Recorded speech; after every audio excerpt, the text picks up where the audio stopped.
હું આજે ખાસ કરીને પ્રધાનમંત્રી શ્રી નરેન્દ્રભાઈ મોદીજીનો આભાર માનવા માંગુ છું. મારા જેવા અનેક યુવાઓ, મારી પછીની પેઢીના બી અનેક યુવાઓ એના સપના સાકાર કરવા માટે ગુજરાતમાં જે પ્રકારે 2003થી વાઇબ્રન્ટ ગુજરાતની યાત્રા જે ચાલુ થઈ, એ વાઇબ્રન્ટ ગુજરાતના કારણે આજે ગુજરાતના લાખો કરોડો યુવાનોને રોજગારી બી મળી છે.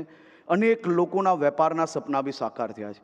મને આજે યાદ છે, ગિફ્ટ સિટીનું સપનું, ગિફ્ટ સિટીનું વિઝન જ્યારે પ્રધાનમંત્રીશ્રીએ દુનિયા સમક્ષ મૂક્યું, ત્યારે અનેક સો કોલ્ડ ઇન્ટેલિજન્ટ લોકો દ્વારા ગિફ્ટ સિટીને સપનું ગણાવવામાં આવ્યું. પરંતુ એ સપનું આજે સાકાર થયું છે. ફિનટેકની દુનિયામાં દુનિયાનું સૌથી સારા સિટી તરીકે આપણું ગિફ્ટ સિટી ઓળખાય છે. એ જ પ્રકારે ધોલેરા આજે એક સ્માર્ટ સિટી તરીકે ડેવલપ થયું છે.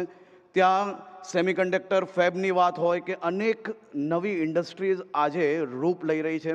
સાણંદની વાત હોય, બેચરાજીની વાત હોય, આ તમામ સેક્ટર્સની અંદર ખૂબ મોટા મેન્યુફેક્ચરિંગ પ્લાન્ટ આવવાના કારણે એક મોટી ઇકોસિસ્ટમ ઊભી થઈ અને એના કારણે ગુજરાતના લાખો યુવાનોના સપના સાકાર થયા છે.